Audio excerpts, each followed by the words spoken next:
deemed to be in the precinct of Parliament and constitute a meeting of the National Assembly for debating purposes only. In addition to the rules of the virtual sittings, the rules of the National Assembly, including the rules of debate, apply. Members enjoy the same powers and privileges that apply in a sitting of the National Assembly.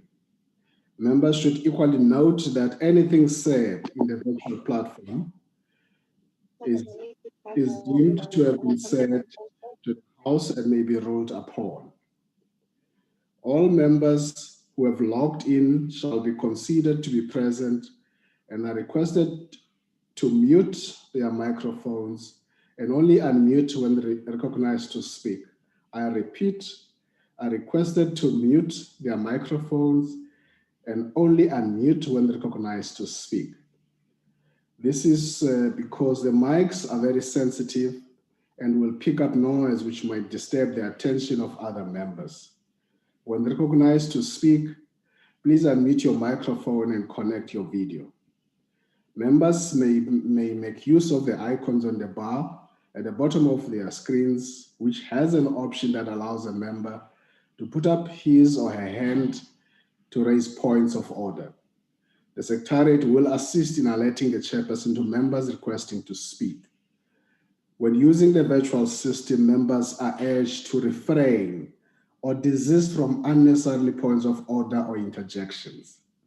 Lastly, I wish to remind you that we are meeting in a mini-plenary session, and therefore any decisions will be taken in a full plenary session of the National Assembly. The only item on the order paper is a motion in the name of the Chief Whip of the Opposition. I now recognize the Honorable Chief Whip of the Opposition from the virtual platform, the Honorable Khwarobe. Thank you, Chairperson. Chairperson, in 2014, this House established an ad hoc committee that would investigate the allegations of abuse of state resources in the upgrading of the former President Jacob Zuma's private residence in Nkandla. In doing so, the committee was able to summon various government ministers and state institutions to answer to the very serious findings of the then public protector's report into the matter.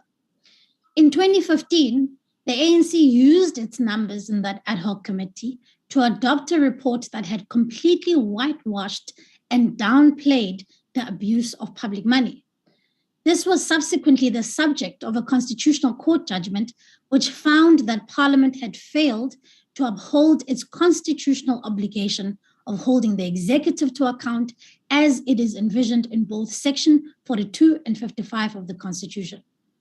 In 2021, the then Speaker of the National Assembly, Baleka Mbete, admitted to the Zondo Commission of Inquiry that Parliament had failed to use its oversight mechanisms to hold government to account for state capture, the looting of billions of rands.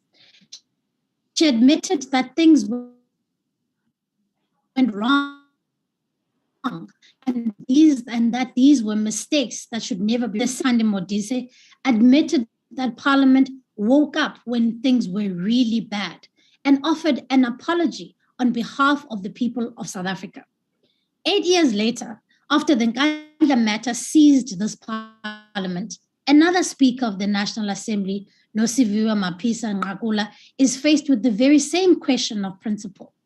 Allegations have been leveled against the sitting president, serious allegations of large monies in foreign currency stored in his home, kidnapping, torture, and the abuse of state resources to conduct covert operations. The very same choice is now before this House. Do we simply turn a blind eye to these allegations because of party politics? Do we shield President Ramaphosa and those cabinet ministers implicated in this alleged crime because of shallow political allegiances? Do we neglect the oath of office we all took to be faithful to the Republic and uphold the Constitution in the service of the people of South Africa? Or do we do what is right? It is clear to us that the ANC never learned any lessons from the 9 wasted years they like to punt, as though this is not the very same people who are sitting on these benches who made those choices. To even bring this matter to the floor of Parliament has been a fight. We have seen every attempt to block MPs from doing their jobs, from shutting down accountability. Imihla le abantu be-ANC baxhapha amagwebu bethethelela izinto ezingathethelelekiyo. Anonelanga ukukhohlisa abantu beli. Kunini siyonyelisa ipalamente singawenzi umsebenzi esithunyiweyo. Akonelanga nangoku. Is it not time to show South Africans that we are capable of putting political differences aside and truly show up for them? Should we not be the people who break the cycle of hollowing out Parliament and stand tall in service of the public? And so my challenge to you today is a simple one. The Constitution we sought to uphold expects us to interrogate the abuse of state resources. It cannot be under a constitutional democracy that we have a sitting president accused of breaking the law with the aid of state institutions left without answering the key questions we should be asking. While the Section 89 inquiry is in the process of being established, and it will be interrogating whether or not impeachment proceedings should be instituted against the president, it does not mean we should not be investigating other state institutions that are implicated in the saga. State security has a case to answer for. SAPS has a case to answer for. The Presidential Protection Unit has a case to answer for. The Department of International Relations has a case to answer for. Various ministers in the security cluster have a case to answer for. The various institutions, such as SARS, such as the Reserve Bank, need to enlighten the public about what they know and what was disclosed to them. And none of these questions will be answered in a Section 89 inquiry.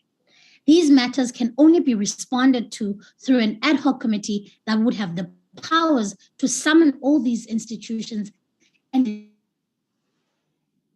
interrogate these issues in an open and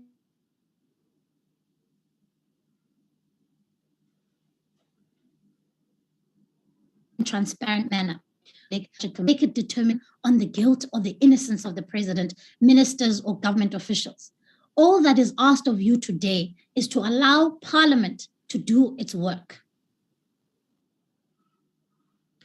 Chairperson, my video has been switched off.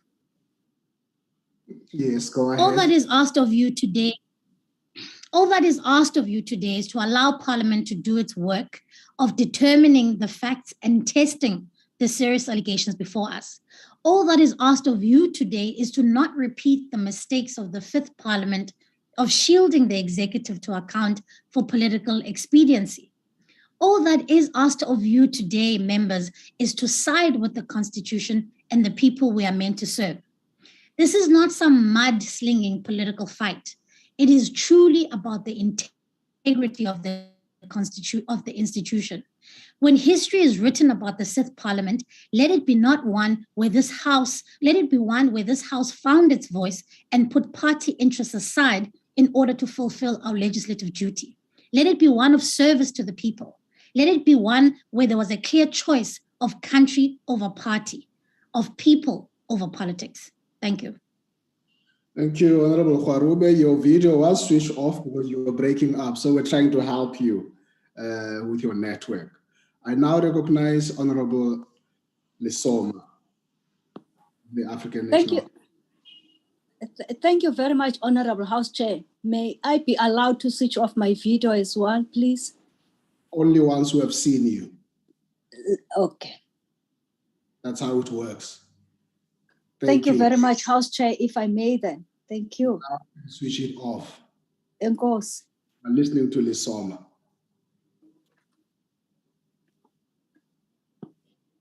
Thank you very much, Honorable Chair and honorable members. A very good morning, and fellow South Africans. Today, we are being asked in a motion for debate brought by the Democratic Alliance to consider the establishment of the Parliamentary Ad Hoc Committee to investigate theft and matters related thereto. The DA and its coalition partners would essentially like us to zoom the work undertaken by agencies of the state, specialized and skilled in investigating matters of theft and any subsequent breaches of law. It is their task to enforce the law through due processes.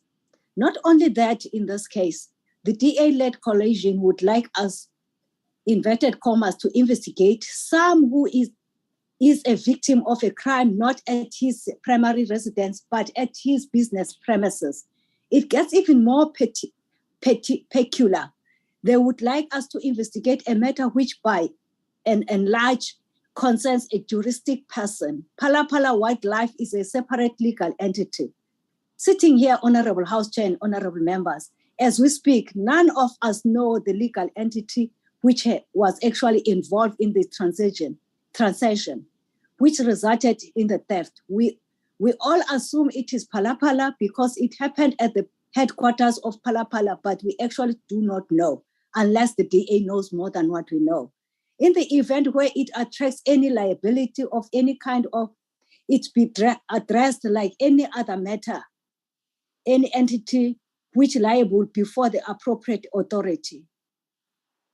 To show that DA-led coalition has no regard for the rule of law, none of them pose to ask how on earth do we lay criminal charges has been laid against the state president on a matter which concerns a separate legal. What is the rationale and legal connection of Section 89? Should it be Parliament which investigates whether Phala Phala violated the law? Obviously, from where I'm seated, I guess not.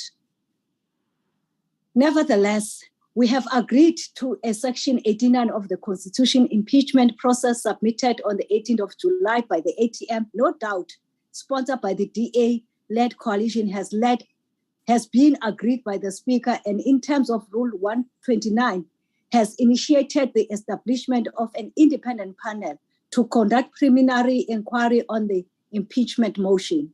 Honorable House Chair, we have all agreed to this process and submitted our preferences on those who would have to serve on the independent panel and who must, within 30 days of its appointment, conduct and finalize a preliminary assessment relating to the motion proposing a Section 194 inquiry to determine whether there is a prima facie evidence that the president committed misconduct. A panel referral does not constitute a parliamentary impeachment process, but an assessment of the supplied evidence by legal and constitutional experts to determine if, in terms of the Constitution, if evidence is adequate to warrant a further process, which if so, would be Section 194 inquiry. We all agreed, Honorable House Chair, in Parliament that this is the best process to establish the facts and evidence, not the hereby say. In addition to Parliament processes, the Hawks, South African Reserve Bank, and the Office of the Public Protector are carrying out investigations on the same matter. Despite this, DA-led coalition is not satisfied that we have 4 institutions investigating the matter, want an ad hoc committee on top piece the corporate of veil of a juristic person. Our courts have been very reluctant to piece the corrupt veil in civil cases. It would be extraordinary for a corporate veil to get pieced. For purposes of an investigation, it's even questionable if this would be lawful. This yet proves that the DA-led coalition have no sense of what our laws entail. Instead, they are fixed with drama and sensation in an attempt to appear to be relevant. We know that what the DA and its coalition parties will urge or argue in this House and beyond, they will present themselves as paragons of transparency and claim that the ANC does not want to hold the president accountable. That is very far from the truth. But they will fail to distinguish between the legal personality of an entity in which the president is major shareholder in and the president himself as an individual. At the altar of convenience, they will pledge us into a constitutional crisis and induce Parliament to act well out of its scope. In the matter of Glanesta vis-a-vis the president of South Africa, the Constitutional Court, honorable members, in judgment penned by Judge Langa, the highest court in the land, reminds us that under our constitutional democracy, the Constitution is the supreme law. It is binding on all branches of government and no less on Parliament. When it exercises its legislative authority, Parliament must act in accordance with and within the limits of the Constitution, and the supremacy of the Constitution requires that the obligation imposed by it must be fulfilled. Honorable members, disingenuously, the DA say that the request for an ad hoc committee is not about the president, as that is covered in Section 89 impeachment process and his involvement in the theft. Rather, the ad hoc committee will focus on departments and other state entities presumably involved in the Phala Phala saga based.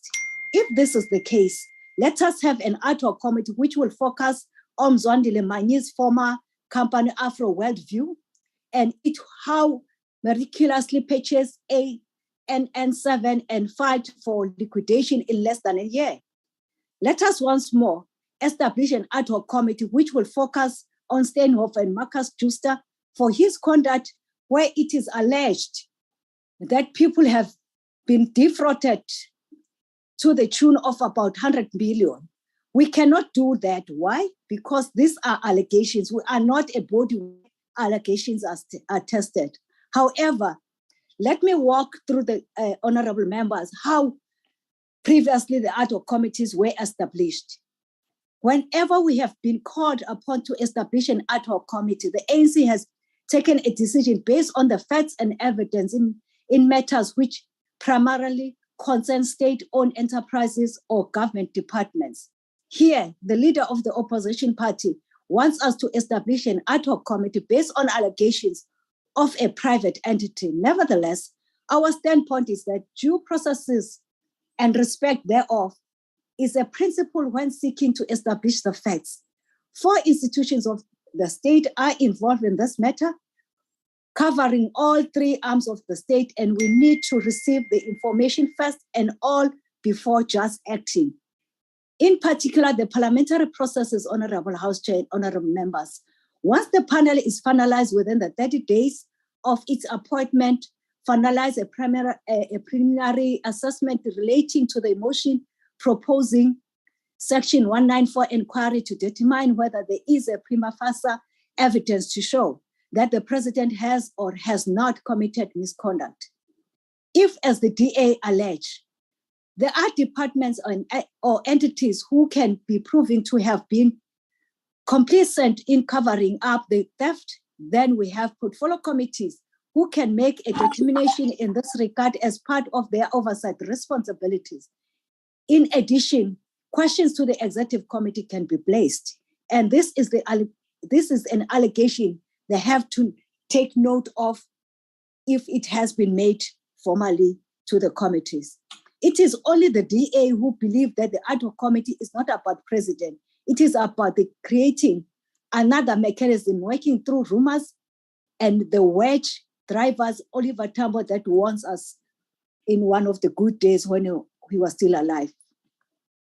In the context of this, Honorable Chair, of an agreed process in the National Assembly, we do not need an ad hoc committee, and the ANC will not support such a motion. We will not be part of the DA coalition attempt to plunge us into a constitutional crisis. I thank you, Honorable Chair. Thank you, Honorable Lisoma. I now recognize the leader of the official opposition, Honorable Stianaiza. Thank you very much, Chairperson. Honourable members, we've all been here before, and almost everybody on this particular call sat in the National Assembly as we contemplated how to hold a sitting president to account. The sitting president, who at the time was facing multiple serious allegations of abuse of power and abuse of public funds, and who looked for all the world to be guilty of those allegations. A sitting president who knew he could call on the majority of you to abandon your sworn oaths in order to shield him from the law and from those of us who still respected our oaths of office. A sitting president who knew that Parliament's presiding officers would remember who deployed them here and what that deployment then demanded of them. A sitting president who viewed this House, its members, and its oversight duties with complete contempt. Almost all of you were members of this House when that circus played out. And the majority of you were only too happy to play along, deploying your votes again and again in service of Jacob Zuma, his homestead, and his handlers. Former speakers of this House had no qualms about abandoning their constitutional duty and serving only the interests of their compromised president. It was all so tacky and so transparent. Everybody knew what was going on, the public, the press, the international community. Everyone knew that a crooked president was using you all for his own protection, like a two-bit mob boss, and you were all only too happy to let him do it. Of course, then came the so-called New Dawn, and along with that, the Turmamina promenade walks and the gushing hagiographies in the media. We got a string of solemn promises vowing never again. In the wake of the Zondo report, there was apparently much soul-searching and earnest contemplation of all that went wrong in this House and how it was allowed to reach that point. And yet, here we are again. A sitting president who looks for all money to be guilty of a string of offences, but who knows he can count on his caucus and presiding officers to shut down questions, to bat away accountability, and to deny any possibility of oversight through an ad hoc committee. Do you not see this? Can you not see history repeating itself before your eyes? The new Speaker of the House is no different to the old speakers. She's failing Parliament in the exact same way that her predecessors failed Parliament. There's simply no truth to her assertion or the assertions of Honourable Lasoma that an ad hoc committee of Parliament is superfluous, since some of its tasks are within the purview of other entities such as law enforcement. These two processes are not mutually exclusive. In 2016, the DA called for the establishment of an ad hoc committee into state capture, only for it to be shot down by the ANC for the exact same spurious reasons that it was supposedly up to law enforcement and Chapter 9 institutions to investigate rather than Parliament, the same arguments we've just heard. This was, of course, all debunked as complete nonsense. Even President Ramaphosa himself conceded in his Zondo testimony that, and I quote, "When you look at it with hindsight, I would say the two would not be mutually exclusive. And if anything, both checks could easily have been followed," unquote. This was then echoed by Justice Zondo when he wrote in his report that, and I quote, "Leaving it exclusively to other agencies to investigate and, if necessary, to take action regarding these allegations was not, in the Commission's view, consistent with Parliament's constitutional responsibilities," unquote. It's not one or the other. The President must cooperate with both law enforcement and Parliament. Neither is there any legitimacy to the argument that we've just heard that the Section 89 inquiry into the President will perform the same function as an ad hoc committee. That impeachment process only looks at the President's role in the Phala Phala story, but the rot has spread much further. Aside from the dirty dollars in the couch, we need answers from, amongst others, the State Security Agency, the Finance Portfolio Committee, the Presidential Protection Unit, the Reserve Bank, and the Department of International Relations and Cooperation. None of those answers will come from a Section 89 inquiry. The only body with the power to summon all these people and institutions to testify is an ad hoc committee of this Parliament. But rather than take my word for it, I will leave you with one last thought from President Ramaphosa's testimony before the Zondo Commission, where he fully accepted the following proposition, and I quote, "Where there is information in the public domain, which if true would implicate a president in conduct which is allegedly unconstitutional, illegal, or improper, the National Assembly is obliged to do what it can. Firstly, to establish whether there's any merit in the allegations, and secondly, if it finds that there is, to take appropriate action." Unquote. Those aren't my words. That's the position of the President himself. Now, given all of these things, the scathing rebuke by Justice Zondo, the solemn promises by members of and presiding officers of the House to do better, and the unambiguous testimony of the President himself, how can anybody still justify blocking the establishment of an ad hoc committee into Phala Phala? For the sake of our country, for the integrity of our House, and for the people of South Africa, let's for once do the right thing. Thank you very much, Chairperson. Thank you, Honorable Steenhuisen. I now recognize the EFF.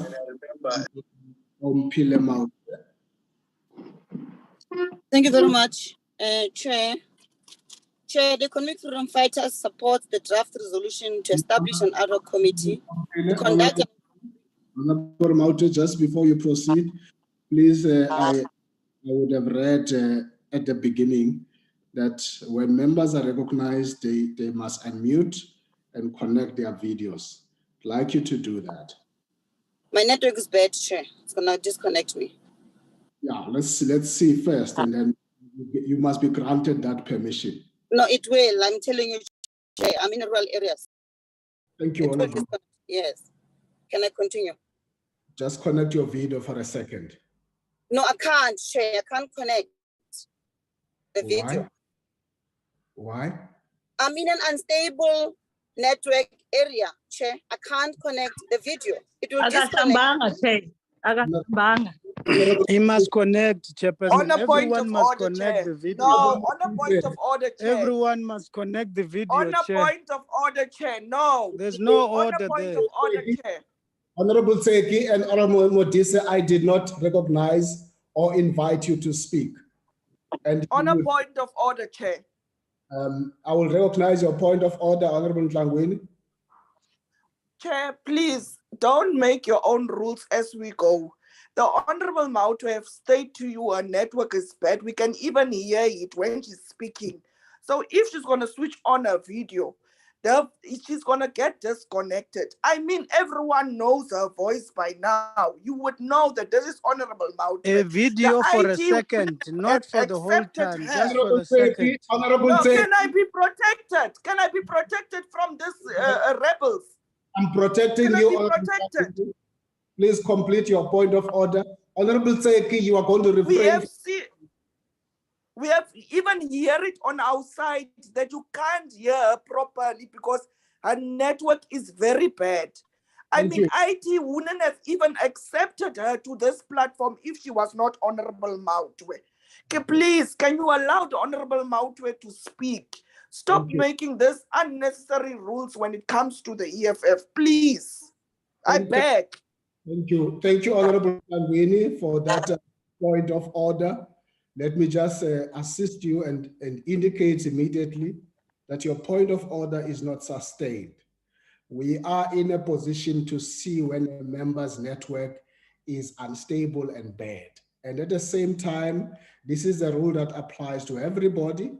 I would have invited Honorable Lesoma to show her video and then granted her to close and continue. And I'm doing the same with Honorable Mautu. So there's no inconsistency on this matter. Allow me to preside over this mini-plenary in line with the rules. And I want to say to members, those that have not recognized to speak, please don't do so. Don't just jump into this. I would have indicated you raise your hand or you call your point of order. We're going to stick to that. I'm now going to proceed and recognize Honorable Mautu to take the platform and speak, switch on a video, and if network unstable, close it off and continue with her speech. Honorable Mautu. Thank you, Chair. Chair, the Economic Freedom Fighters support the draft resolution to establish an ad hoc conduct into Phala Phala game farm theft.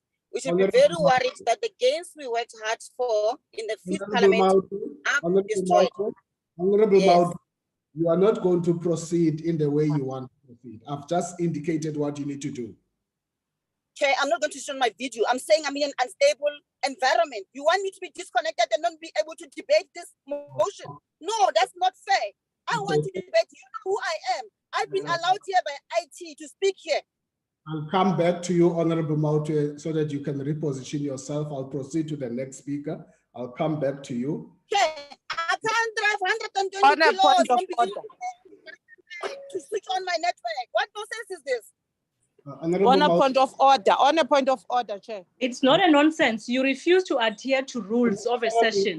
Nonsense. Why are you so the ANC people must just come in and speak as they wish. Honorable Mente, I've recognized your point of order. Yes, Chair. Chair, please don't invent new rules of parliament. we have been doing this virtual platform, and once people make a plea in the beginning that I cannot be able to switch on my video, however, I will be connected and speak. It's been allowed throughout. There is no rule. There is no rule, none whatsoever. Even when we were preparing the rules for virtual sittings, there is no rule that says you are forced to put on a video. For as long as your name, the IT can see your name and can attest that it's you.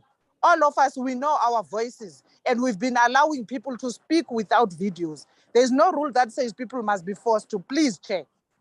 Thank you, Honorable Mante. Point of order not sustained. Honorable Kalipi, I recognize you, followed by Honorable Singh. Yeah, I think, Chair, you are also doing this deliberately. Honorable Maoto is saying to you she can't switch on her video, and there's no rule that prevents her to do that. Can you just allow her to continue with her speech? You can't be saying that you are going to jump her and allow the next person to speak. It's our slot as EFF to speak here.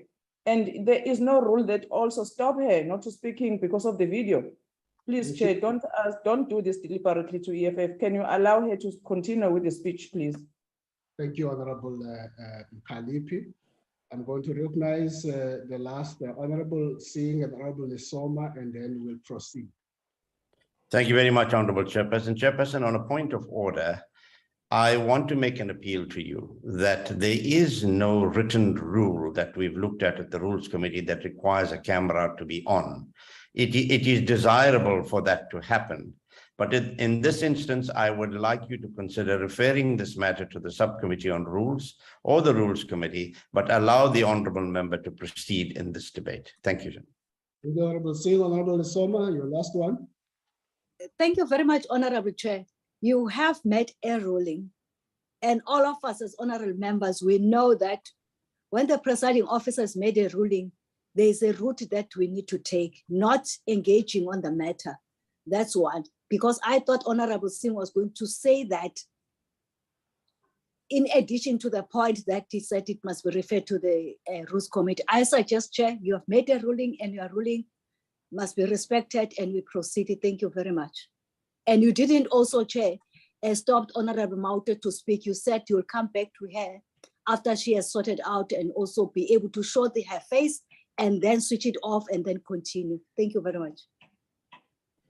Thank you, Honorable Nisoma. I will recognize Honorable Mauter. I indicated I'll come back to her. I now recognize Honorable Nobo. Honorable Nobo. Yes, I'm coming, Chair. Thank you very much, Chairperson. Yes, I said. South Africans have been left shocked, Chair, angry, and confused by the Phala Phala. But Chairperson is EFF slot, is not IFP. You can't do that. You can't. No, Chair, allow EFF to speak here. It's not your rules that must face out of nothing, Chairperson. Please.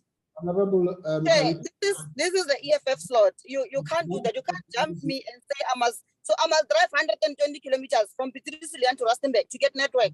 We did not recognize you, Honorable Kalipi and Honorable Mautwe. Can I speak? It's my slot. It's the slot of the EFF, Chair. They've chosen me to speak. Can I speak? You're not going to skip me. I indicated that I'm coming to you. I'm allowing Honorable Nobo to speak. No, you can't allow Nobo. You can't allow Nobo. It's EFF. Your schedule in front of you, it says EFF, Chairperson. Please. Honorable Mkalipi, I'm not going to repeat that again. I'm indicating that to you now. I've been asking you to refrain from what you're doing. Honorable Nobo, please take the platform. Chair. Which rule is this that you must switch on our video? Just direct us to the rule. Wait, which rule? Honorable Mautwe. Chair, cannot at the beginning of this. On a point of order, of Honorable Mautwe yourself. On a point of order, Chairperson.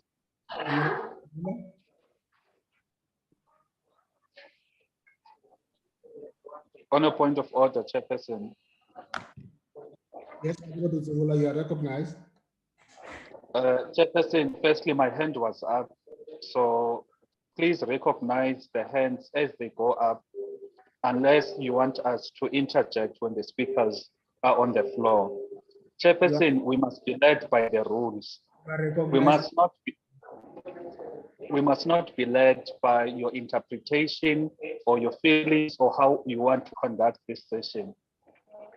The rules, there's nothing in the rules, firstly, that states that a person must have their video on for them to speak in Parliament. If you cannot produce a rule to substantiate what you want to say in this matter, then it means you are actually misleading the House and you are chairing this session in a manner that is not conducive to the functioning of Parliament. Secondly, Chairperson, this is a very important issue that I would propose that you allow Honorable Maute to proceed as the other speakers have already proceeded on the matter. Thank you. Thank you, Honorable Zungula. Just before I proceed, just to remind you what I would have said at the very beginning. I read to you up on the rules, and I'll read the sentence. When recognized to speak, please unmute your microphone and connect your video. I will take on a point of order. Take this matter up to the subcommittee. On a point of order. On a point of order. And I will continue. I will ask Honorable Maute. Point of order. Honorable Maute, please take the platform. Chair, the Deputy President wanted to speak. Please recognize him. I speak. May I request that you recognize the Deputy President of the EF? Honorable Maute, he is not the Deputy President of Parliament. Honorable Maute, I'm recognizing you to speak. You can proceed as long as you are not prevented from speaking. Okay. No, thank you very much, Deputy President, for your protection. The EFF supports the draft resolution to establish an ad hoc committee to conduct an inquiry into Phala Phala farm game theft. We should be very worried that the games we worked hard for in the 5th Parliament are being destroyed. When the EFF arrived in Parliament, we found people sleeping, eating sandwiches, playing games on their phones, and having a good time while the corrupt and incompetent ruling party did its thing. When the EFF arrived in Parliament, House Chair, we found a Parliament that was taking instructions from Lutuli House without a voice or independence, failing to carry out its constitutional mandate to legislate, hold the executive accountable, and play an oversight role in society. When the EFF got to Parliament, we found that the findings of Chapter 9 constitutional institutions, which were meant to make our democracy stronger, were being undermined. A Parliament that was willing to ignore the findings and remedial actions directed by the public protector. But we fought and we succeeded as the EFF. We had to fight as the EFF all the way to the Constitutional Court. It was because of the EFF that Parliament was a true representative of our people, and will continue to fight against any reactionary, narrow, and misguided partisan attitude. If they think they're going to sweep the Phala Phala saga under the carpet, we want them to listen carefully. We're going to deal with Ramadolas, and we will deal with him thoroughly and decisively. It is a matter of time, because we know Mr. Ramaphosa's time is coming to an end very soon.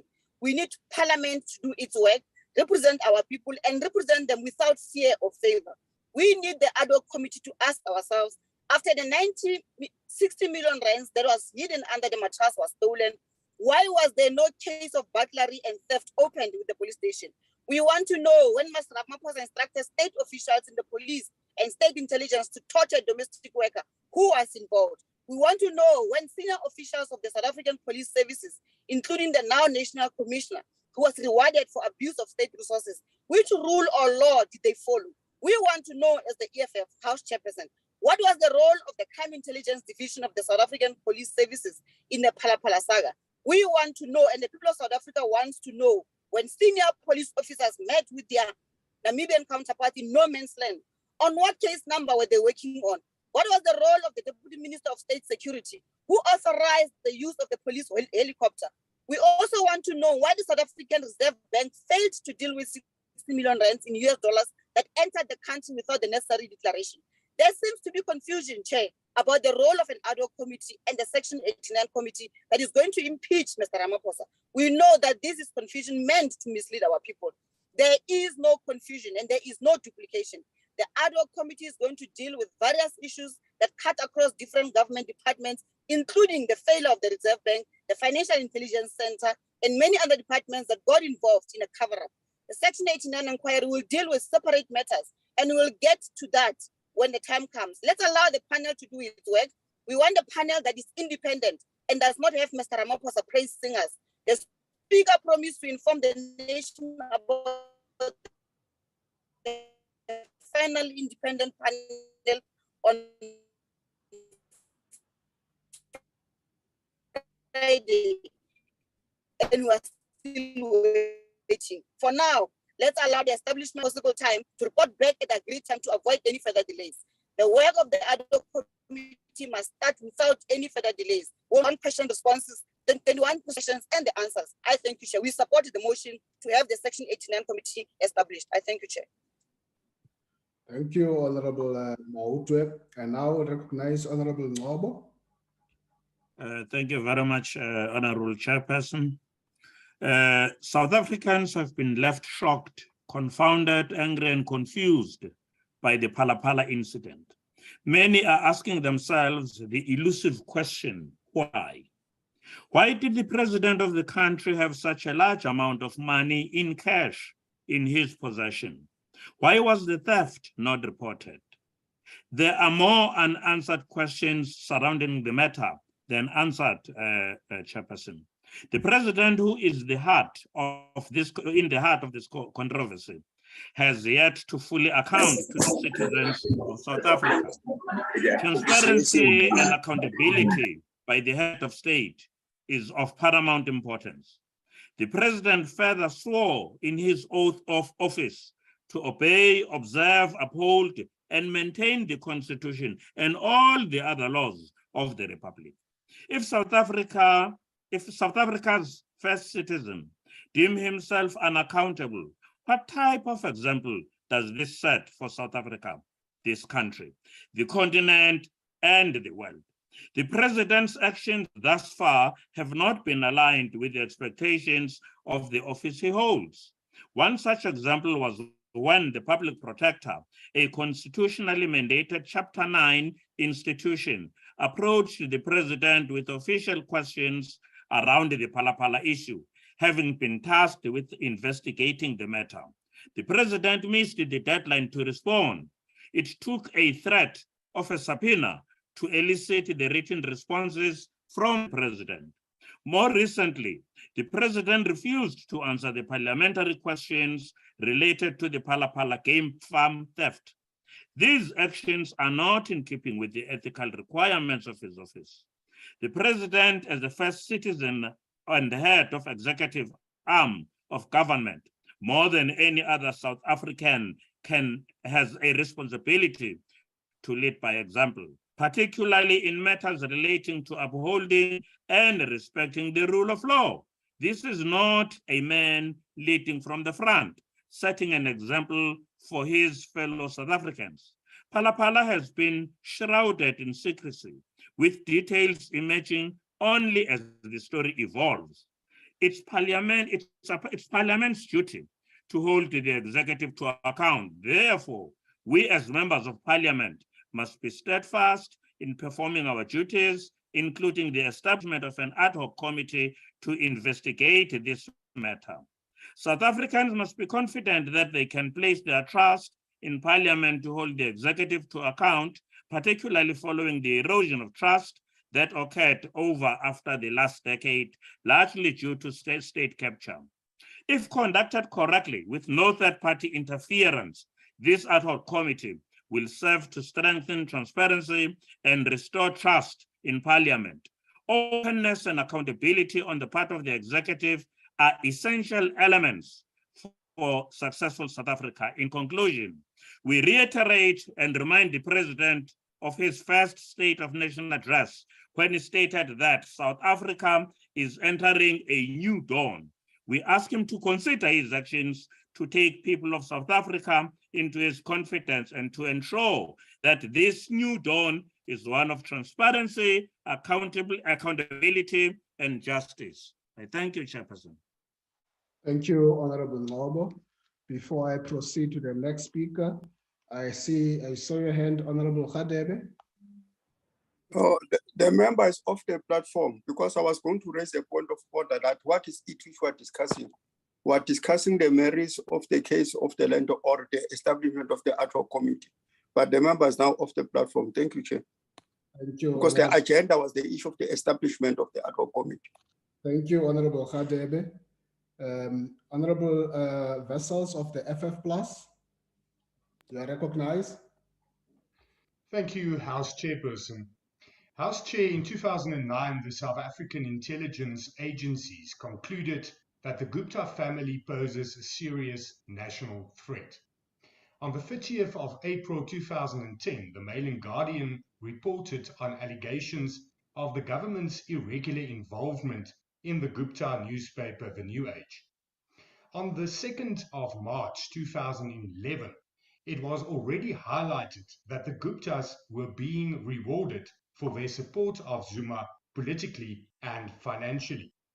On the 7th of March 2011, the Honorable Gwedi Mantashe dismissed criticism of the Guptas as racial prejudice.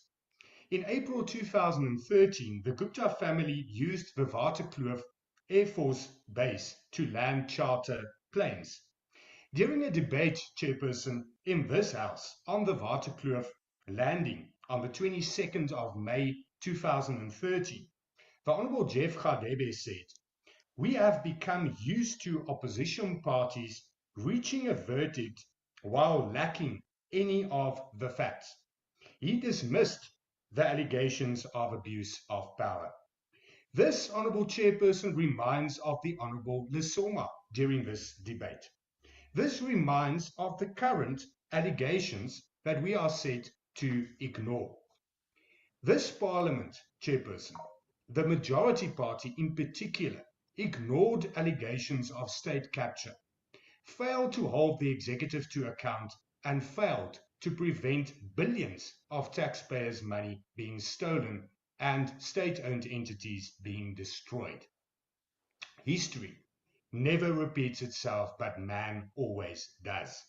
That is a cliche, but the ANC in this House keeps it relevant. Parliament's oversight and accountability model states, accountability is the hallmark of modern democratic governance. Democracy remains cliched if those in power cannot be held accountable. The inquiry into state capture report clearly indicates how Parliament failed to fulfill its oversight role. And now we once again failing.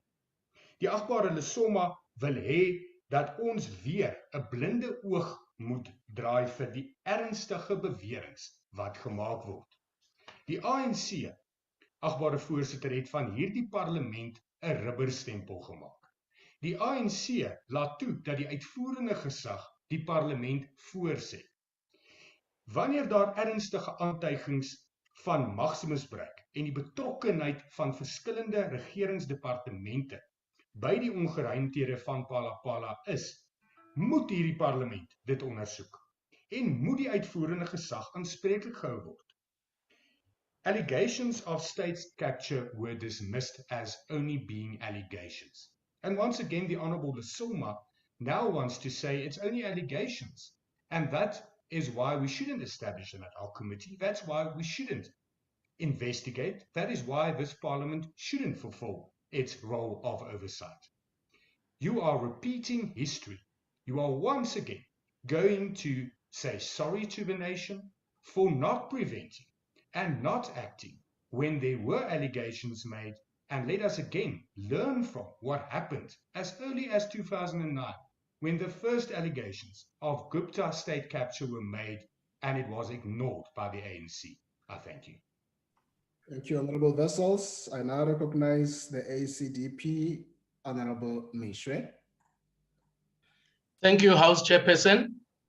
Right from the outset, I wish to categorically state that the ACDP supports the recommendation for the establishment of an ad hoc committee on what has become known as the Phala Phala scandal or Dollargate. It must be remembered that the ACDP, represented by Honorable Steve Swart, was part of the multi-party ad hoc committee that investigated the Nkandla scandal. Names, faces, and places may have changed, but the fundamental principle remains. This fundamental principle is underscored by universal prescripts or tenets of law and upheld by democracies and freedom-loving societies across the globe. The principle is everyone is equal before the law. Our own constitution, the Chapter 2 Bill of Rights, Section 9(1) states that everyone is equal before the law and has the right to equal protection and benefit of the law. May I remind this House that the president is not outside of everyone, and the entire nation is watching closely to see how we as members of parliament hold the president to account. The ACDP calls on every member of parliament to uphold their oath of office and to be reminded of their constitutional mandate found in section 55 of the Constitution, subsection 2A and B, which states, the National Assembly must provide for mechanisms, A, to ensure that all executive organs of state in the national sphere of government are accountable to it, and B, to maintain oversight of B1, the exercise of national executive authority, including the implementation of legislation, and B2, any organ of state. President Ramaphosa has a case to answer, and he must answer to the National Assembly. The ACDP was vocal, principled, and critical of former President Jacob Zuma's involvement in the Nkandla and state capture saga. It would be hypocritical of us if we do otherwise with Mr. Ramaphosa. The president must lead by example. He's not above the law. He must give answers to members of parliament and to the nation. How did that money, foreign currency, end in and on his farm without the police being informed? Thank you, Chairperson. Thank you, Honorable Meshwe. I now recognize the UDM, Honorable Ngwangwa.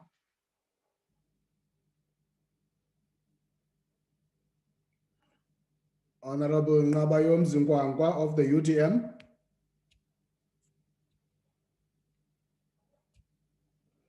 I proceed. I now recognize the ATM, Honorable Mahau.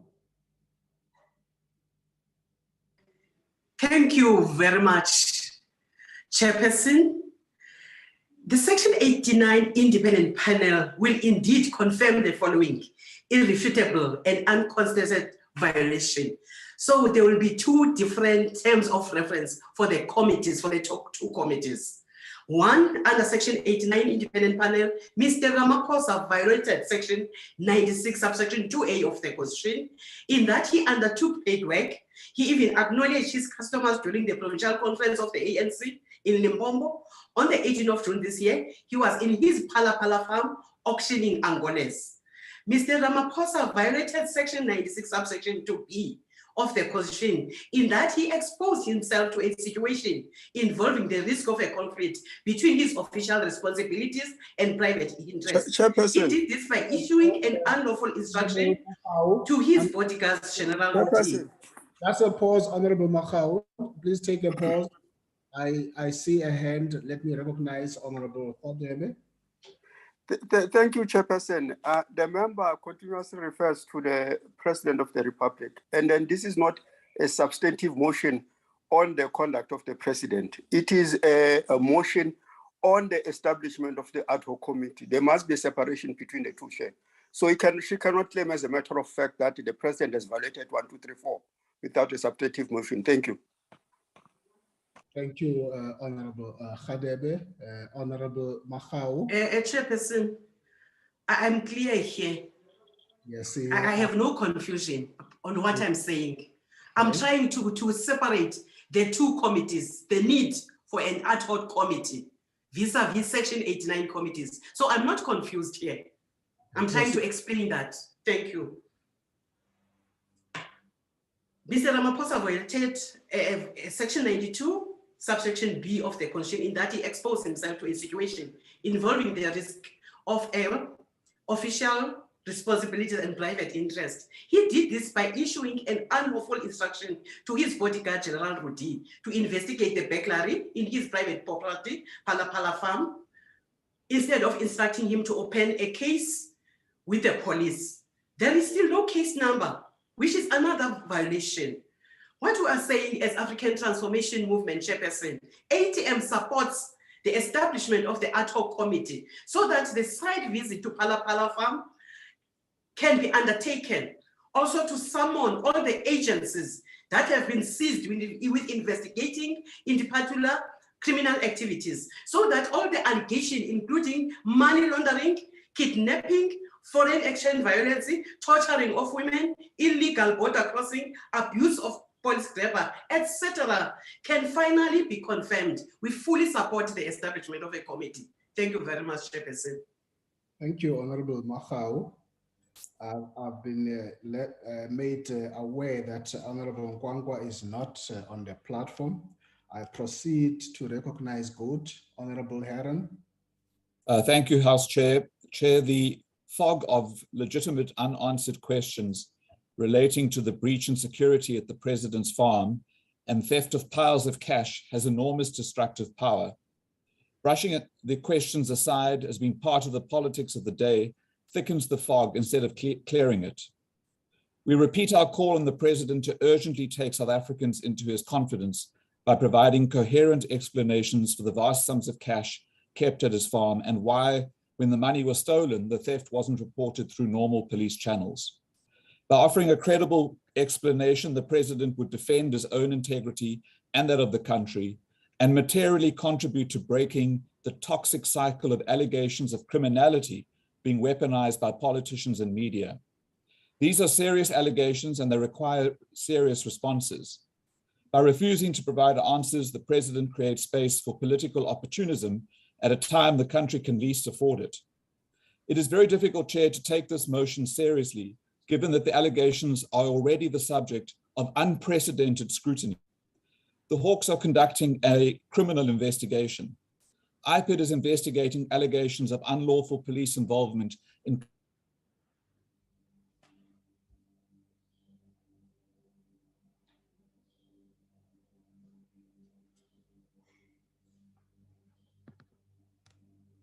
covering up the crime.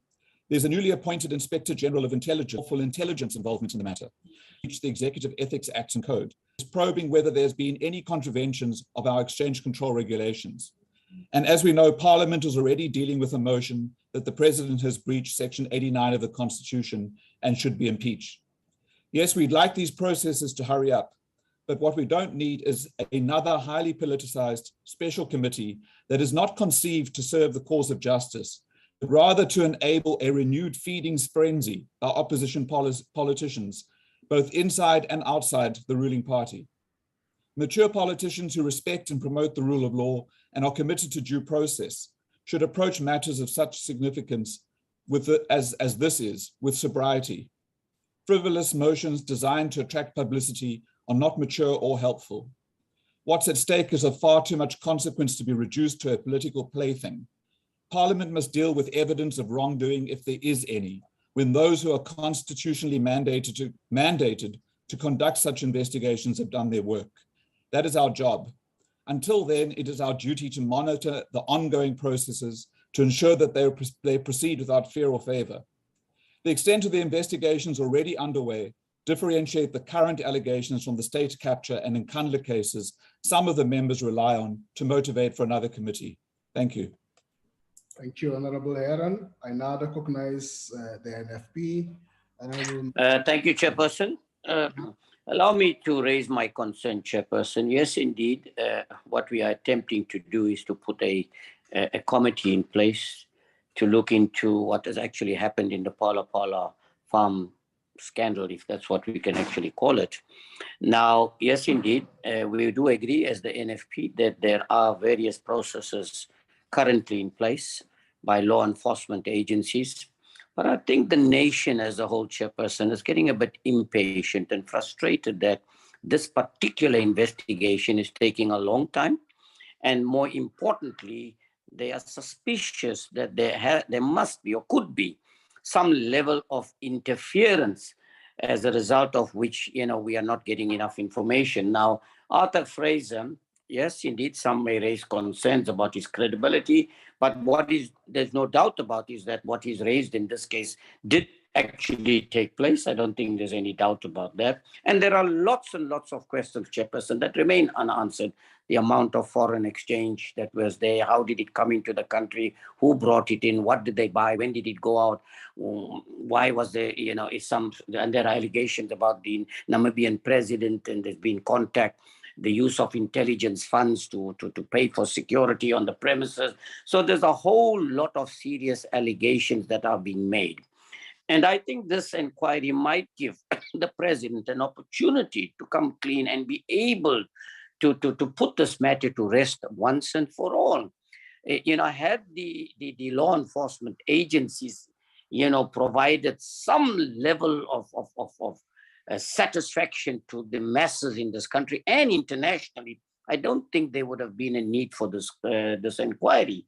But I think it would be in the interest of the president, in the country as a whole, and to protect our image and reputation internationally, that perhaps let's have this inquiry and let the president come there and explain exactly what has happened, and perhaps set the record straight. I think it'll help him, it'll help the country, it'll help the nation as a whole. So the National Freedom Party will support the appointment or putting together a Section 989 inquiry in this matter. Thank you very much. Thank you, Honorable Sheikh Imam. Accept that the motion is about the ad hoc committee today. Thank you. I now recognize Honorable Werner Horn. Thank you, Chair. The Constitution determines that the first and primary responsibility of the President as our head of state and the executive is simply this: to uphold, defend, and respect the Constitution as the supreme law of the Republic. It must therefore follow that Parliament, in holding the President to account, must firstly monitor as robustly as is necessary whether the President upholds the Constitution and the law. But Parliament can also never escape from the duty we have to ask the difficult questions to all involved in the type of mess we are discussing. The Honourable Heron says members of Parliament are not sober enough to consider this properly. Chair, let me say this to him and all other members who feel they're not up to the task. They can step aside. Honourable members, Chairperson, also consider this. The official oversight and accountability model of Parliament clearly states that in the event of transversal issues, which we clearly have here, an ad hoc committee is the most suitable oversight and accountability vehicle. Not surprisingly, Chair, some argue that setting up an ad hoc committee now would be excessive and unnecessary given the appointment of the Section 89 panel of experts. But apart from the limited scope and the sole focus on the President, which this process has, this Section 89 process is exactly the type of process that will be primarily dependent on findings of fact and law already made by other institutions, the type of findings of which there is really nothing to speak of yet. Chair, the Leader of the Opposition has convincingly argued, specifically on the basis of the well-considered guidance given to Parliament in the Zondo report, that we may not, under any circumstances, even consider delaying our own investigation to await the outcome of other investigations. Of course, we've already seen and heard the President in this House refusing to answer questions on this issue, clearly expecting of us to do just that, to delay until it suits him. Honourable members, and specifically the Speaker and presiding officers of this House, let us remind you of the constitutionally enshrined privilege that members of Parliament and of the Executive enjoy, determining that they could never face criminal proceedings, arrest, imprisonment, or damages for anything that they say, produce, or submit during proceedings of Parliament. A double-edged sword, which makes it clear that there is simply no basis on which the President should be allowed to not answer any questions posed to him in Parliament. And Chair, there are so many questions.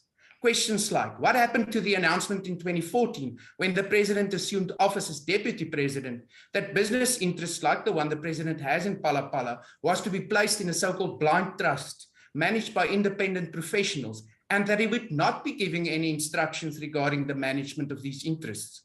all to best protect the president against allegations that he, through his businesses, may fail to uphold the law. How did it then happen that the president seemingly became or stayed involved in the day-to-day operations of Phala Phala? A fact not only indicated by the scant information we have on the theft, but also by the fact that Mr. Ramaphosa used the presidency and its website in November 2020 to refute allegations then made against Phala Phala by Peter about trophy hunting.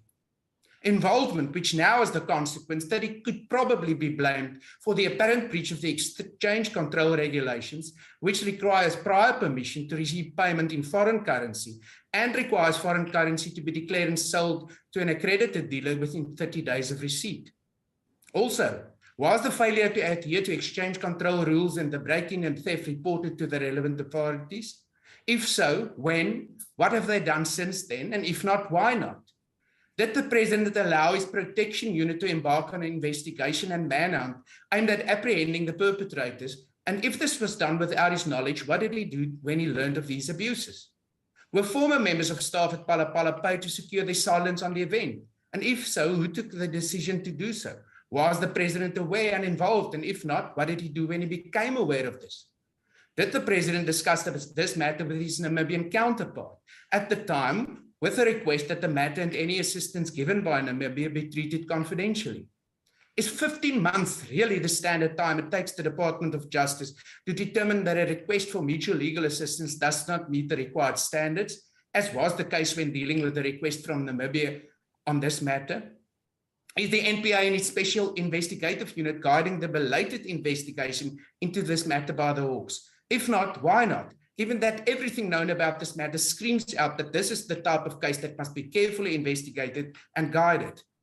Chair, we implore all members who are serious about their office to support this proposal so that we can get answers to these questions. I thank you. Thank you, Honorable Horn. I now recognize the African National Congress, Honorable Sakum Zisomyo. Well, thank you very much, Honorable Chair and honorable members. The African National Congress has received an electoral mandate to lead the Republic of South Africa. In responding to this mandate and vote of confidence by the people, we seek to affirm the fact that the vote that has taken us through seeks to recognize our role and the mission we undertook for liberation and our adherence to justice. The adoption of the Constitution of the Republic of South Africa laid a foundation for a democratic South Africa in which government is based on the will of the people, and every citizen is equally protected by law.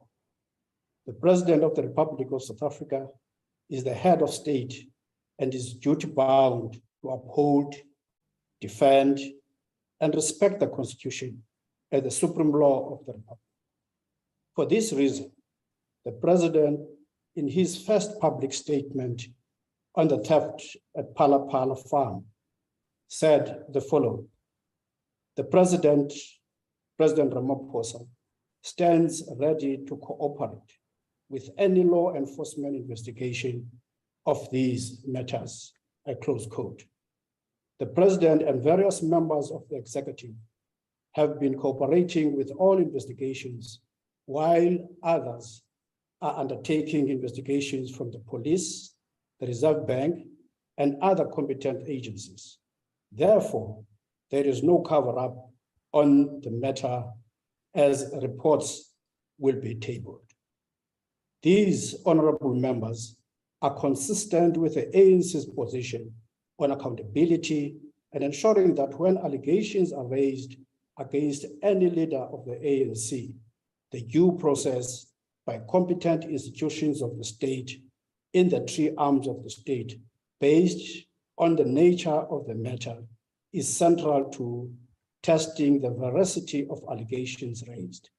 At this level of the state, our parliament needs to keep to the dictates of due process and evidence that rely on media reports, which are not necessarily affirm that position. The principle of facts and evidence is the only credible way of responding to the Phala Phala matter, as this matter has been triggered by the case the law enforcement agencies are investigating. The DA's motion, which the Speaker has already refused, has no compelling grounds to warrant an ad hoc committee. The parliamentary panel appointed by the Speaker will recommend to the National Assembly, based on the merits and demerits of the actual primary matter, which is the source of the motion, and appropriate intervention by the National Assembly will follow. Matters surrounding the theft and the various allegations on the role of other government departments are matters that are part of the operations of the different departments and are not of a strategic nature, such that an ad hoc committee has to be established to respond to allegations raised, which require investigations by law enforcement agencies. These honorable members are so because allegations are an innate part of execution of executive authority. Executive authority is politically contested, but what becomes objective and of substance is the evidence of allegations raised. A comprehensive approach to scrutinizing executive authority and oversight is through the portfolio committees, which have a primary focus on the specific department, which is in line with the Speaker's decision on the DA's request for an ad hoc committee. The DA disregards the Speaker's decision and seeks to review it through a debate.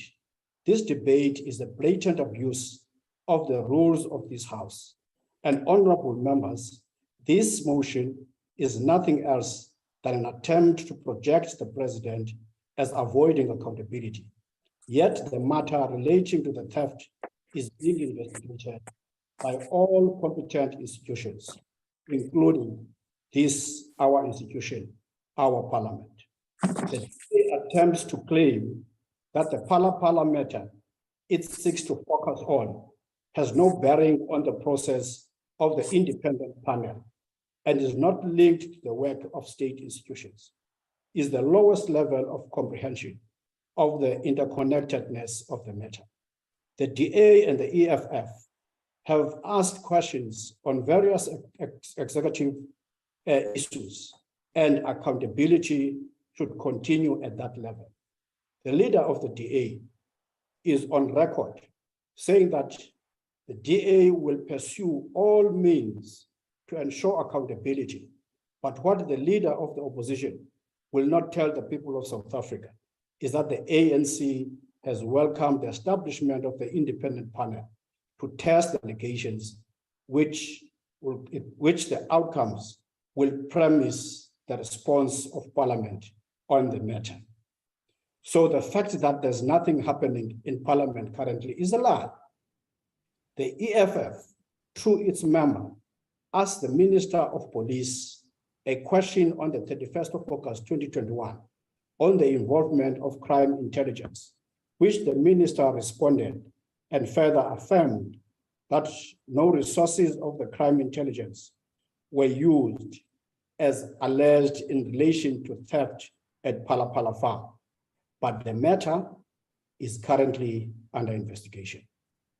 The Minister of Justice and Correctional Services responded to questions by another member of the EFF, which he responded to the question related to the matter, and he stated as follows, I quote, "The National Prosecuting Authority, the NPA, has not yet initiated criminal prosecutions against any persons allegedly involved in the theft committed at the Phala Phala game farm, as the criminal investigations in respect of the allegations are still underway," I close quote.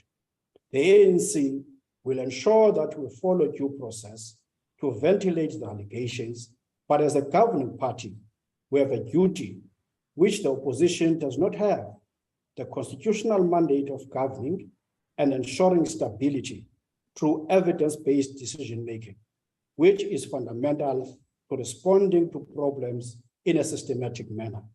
And in the words of President, in his response to the question by the Democratic Alliance on this matter, he stated, I quote, "Those who are dealing with these matters have said it have said it is important that we give them time, space to deal with all the aspects of this matter, close quote. The ANC will play its oversight role on the matter, and as we stated in our caucus statement on the game farm theft, this motion is a rushed attempt to preempt proper investigations and to try and achieve political power through the back door. We do not support this motion with the contempt it deserves. Nikhawulela inkawu zisiyakusela, lindani i-process ziyeza. Thank you very much, Honorable Chair. Nkosi, Honorable Somio. I now recognize the African Independent Congress, Honorable Jafta. Thank you, Honorable Chair. I think, Honorable Chair, we must set the tone from the onset and strongly argue that constituting ad hoc committees in terms of Rule 253, specifically Part 15 of the National Assembly Rule, is a matter that cannot be taken lightly. It requires an approach that is sober, mindful of existing accountability tools at the disposal of Parliament. Precisely because the work of Parliament is important, proposals for ad hoc committees can be invoked sensibly only when Parliament has shut down the door on other similar processes designed to hold the executive accountable.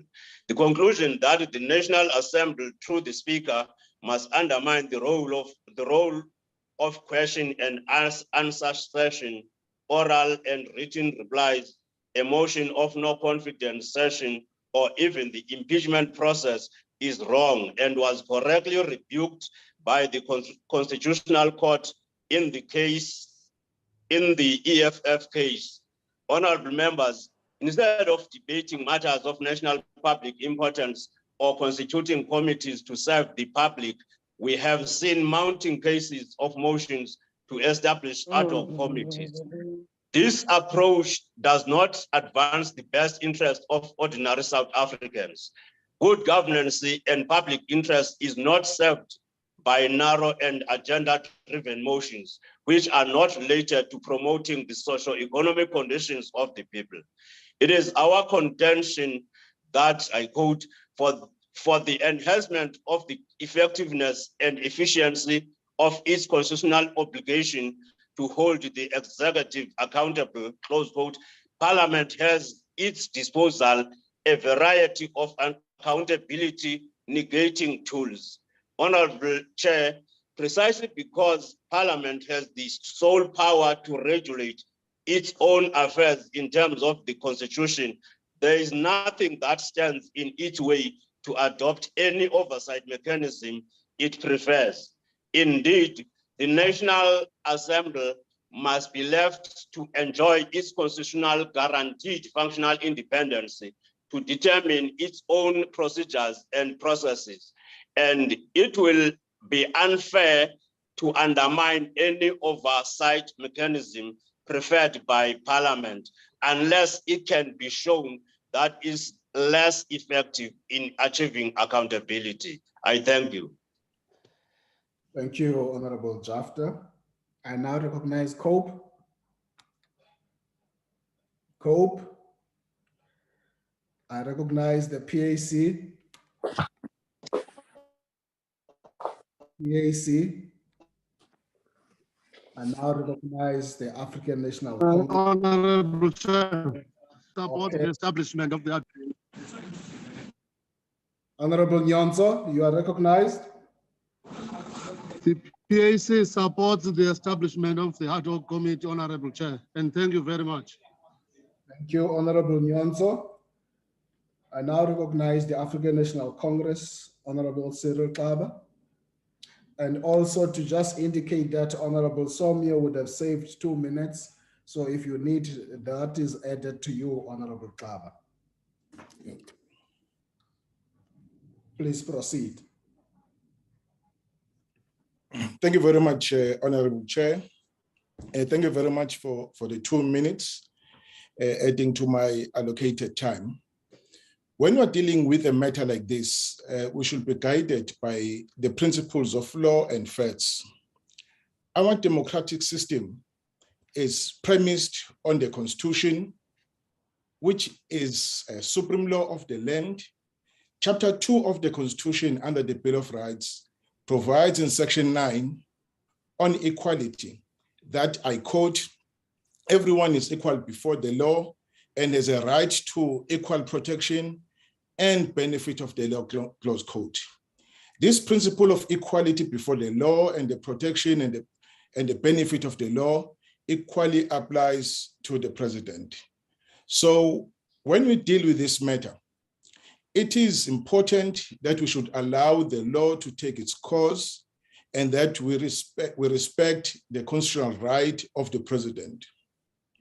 As legislators, the lawmakers who took the oath or solemn of affirmation, amongst other things, that, open quote, we will obey, respect, and uphold the Constitution and all other law of the Republic, close quote.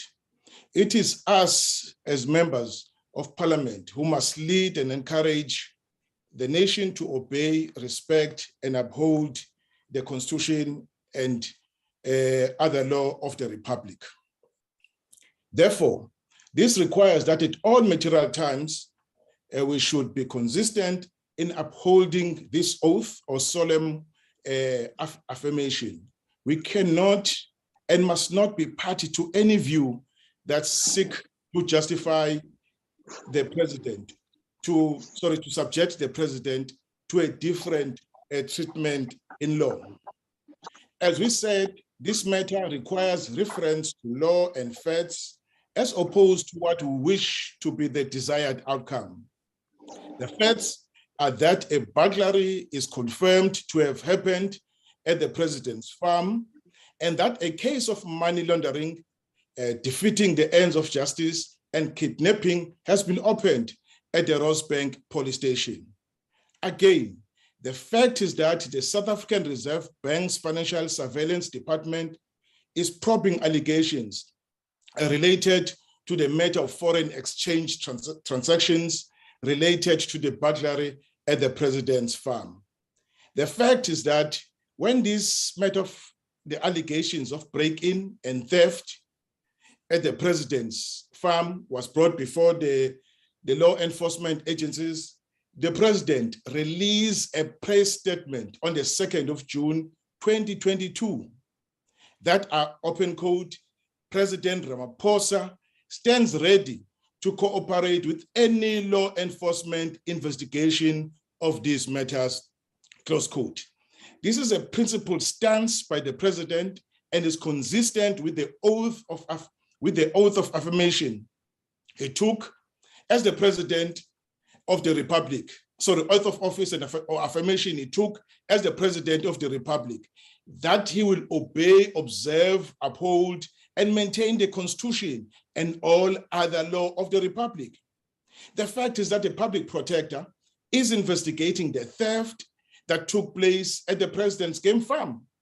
And the spokesperson of the public protector is on record having said that, I quote, the Constitution prohibits any interference with the functioning of the institution.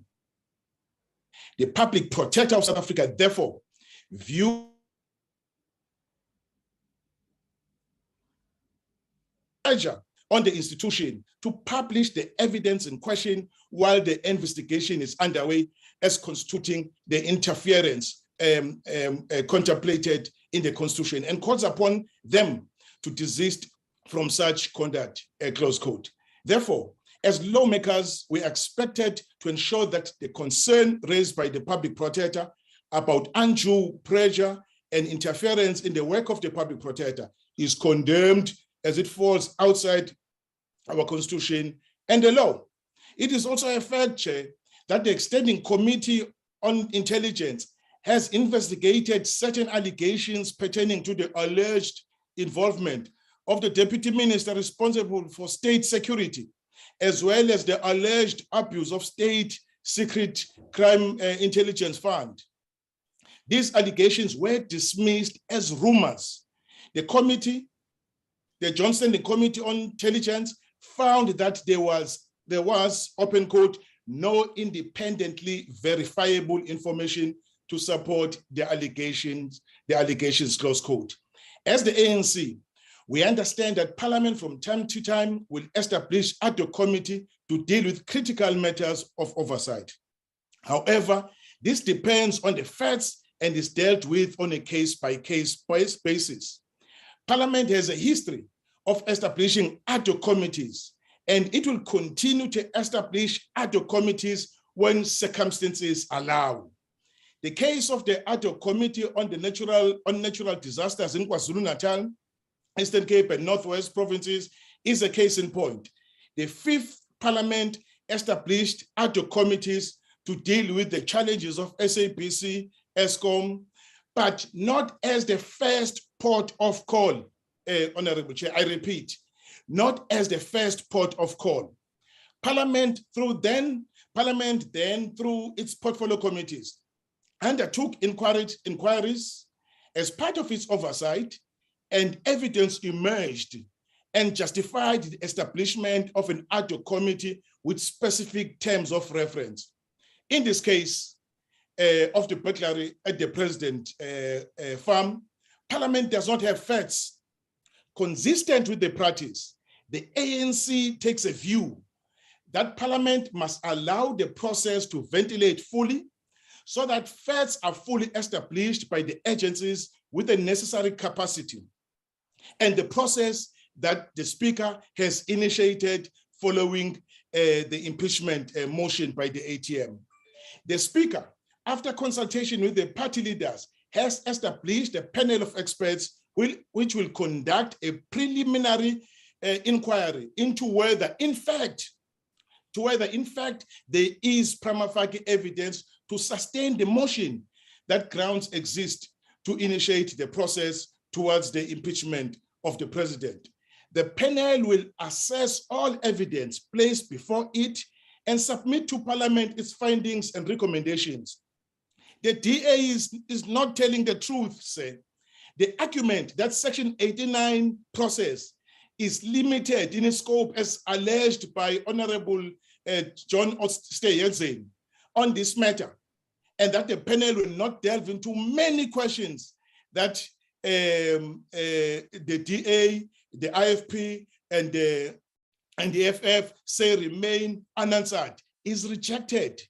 The process that the Speaker set out will ultimately result, I want to repeat that, will ultimately result in an ad hoc committee that will look into all other issues, let me say allegations, as have been bandied about in this sitting.